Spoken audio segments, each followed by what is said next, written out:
Peygamber Efendimiz Aleyhisselatü Vesselam "En-nikâhu sünneti femen ragibe an sünneti feleyse minni." Nikah benim sünnetimdir. Kim sünnetimden yüz çevirirse benim değildir. Böylesi önemli olan bir müessese, nikah müessesesi, akit dinimizde Efendimiz Aleyhisselatü Vesselam'ın önemli sünnetlerinden birisidir.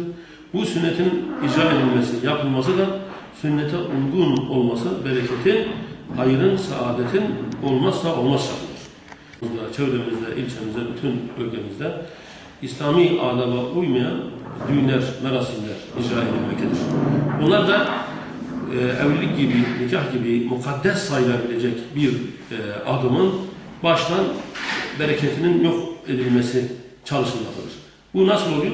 Bir kadın erkek karışık şekilde düğünlerde oynanmaları, bu en başta düğünün bereketini ve sünnetin bereketini kaldıran önemli amillerden birisidir. Çünkü Efendimiz Aleyhisselatü Vesselam bu bereketli müessesenin yapılış biçimine baktığımızda evet bir surur, bir eğlence olduğu bellidir.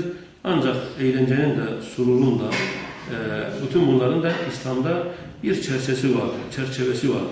Bu helal dairesi içerisinde oynanacaksa kadınlar bir tarafta, erkekler bir tarafta olmak suretiyle eğlenilebilir. Ancak maalesef gördüğümüz tablo işler acısı bir tablodur. Bu da İslam'a, sünnete uygun olmayan merasimler düzenlenmesi, başta bu mukaddes müessesenin havasının kirletilmesine sebep olmaktadır.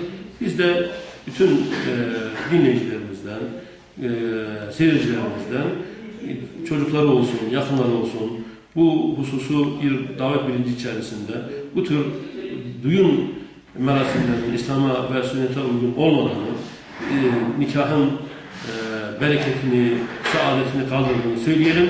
İnşallah toplumumuzla, çevremizle bir an önce bu tür rezilliklerden bunları bırakıp İslam'a uygun bir düğün yaparak hayırın, saadetin, bereketin kapısını çalarak temelini bu şekilde atarak ilerideki düğün ve nikahın da bereketi olmasını sağlayacaktır.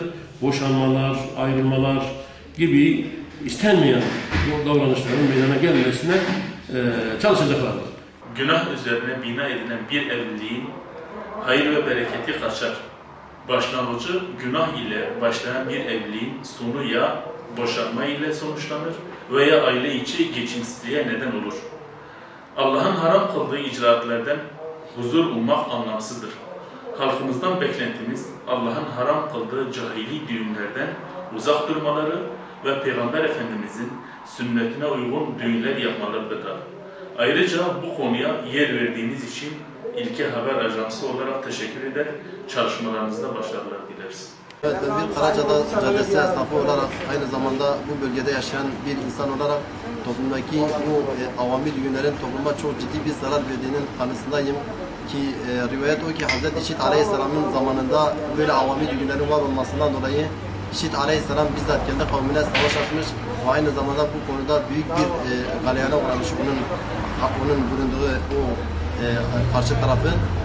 Bundan dolayı toplum içinde zaten zaman zaman duyuyoruz ki toplum içinde bu avami düğünlere iştirak eden insanlar o toplumun o bozulmasına, şehvi duygularına hakim olamayıp çoğu zaman kız kaçırma olayları, aynı zamanda tecavüz olayları da yaşanıyor. Bundan dolayı böyle şeylerin yaşanmaması için insanların bizzat bu İslami düğünlere yönelmeleri ve aynı zamanda bu çerçevede düğün yapıp diğer insanlara da örnek teşkil etmeleri gereken bir organizasyon yapmaları lazım. Ki İslam aleminde insanların eğlenmesi de, insanların ağlaması da şüphesiz insanlar nezdinde yani ayıp görünmeyen bir şeydir. İnsanlar her ikisini de yapabilir. Ama bu bir şey çerçevesinde olması lazım. Yani bir sünnet çerçevesinde olması lazım. Resulullah sallallahu aleyhi ve sellem nasıl eğlenmiş, bu doğrultuda böyle bir hayat yaşarsa şüphesiz bizim akıbetimiz de güzel olur. Eğer bu doğrultuda böyle bir hayat yaşamazsa akıbetimiz çok kötü bir tahribata meydana gelecek ve şu anda toplumun içinde bulunduğu durum hakikaten de gözler önünde.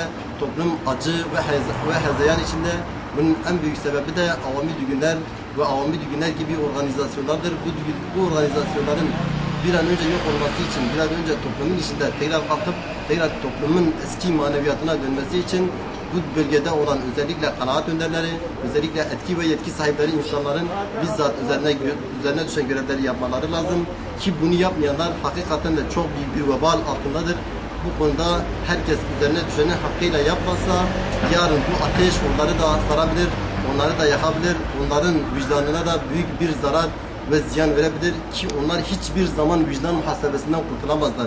Çünkü toplum bugün fitne ve fesada uğradığı zaman etkili ve yetkili olan insanlar ve kanaat önderleri bu konuda üzerlerine düşeni yapmazlarsa bizzat Allah Celle Celaluhu önce onlardan başlayacak ama onlar bulunduğu hal üzere dirilecekler ki bu hadis kitaplarında rivayet edilmiştir.